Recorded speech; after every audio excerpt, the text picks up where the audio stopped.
Horror stories based on real events. Dread, mystics, and goosebumps. Only on Horrorcell, our new project. Get prepared. Something you haven't heard of before. Adrenaline inducing. Guaranteed to turn your feet cold. Soon, when I was a child, my mom and I went to buy some flower seeds. Back then, shops and villages were often set up in houses. I looked at the house and told my mom, "The house is frowning. Someone will die here tonight." My mom said houses cannot frown and that it only seemed that way to me. The next morning, the whole village received the news about someone's death in that exact house, and that they were arranging the funeral. My mom was completely shocked. But there was another incident. Back then, there were no phones, so we went to my mom's sister in the city and approached the yard. I looked at their window and said, "The windows are frowning. Mom, your sister is in the hospital." To which my mom said, "What are you talking about?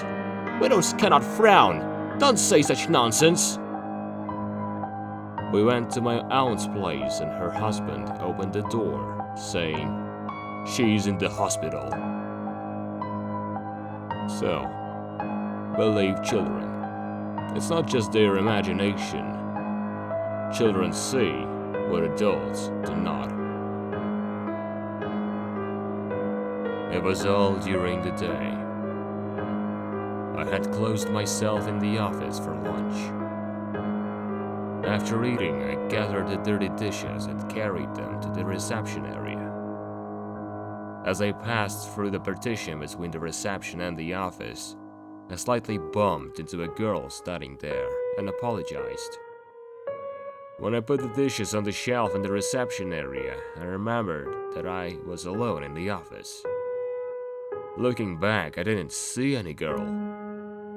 Trying to make sense of what happened, I felt a chill down my spine. Panic set in. My mind started racing with thoughts, each more frightening than the last. I felt my hands trembling and tried to convince myself it was just my imagination.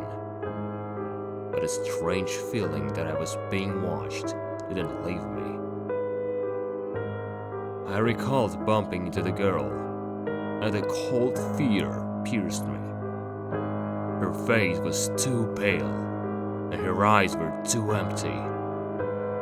My heart started pounding harder, and I began to frantically look around, expecting to see her again at any moment. But there was only silence, broken by my heavy breathing. Trying to get back to work, I couldn't focus. Every rustle behind the door made me jump, and the shadows from the office furniture seemed strangely alive. Oh, it was a long day, filled with an inexplicable fear and tension that I couldn't explain to myself or anyone else.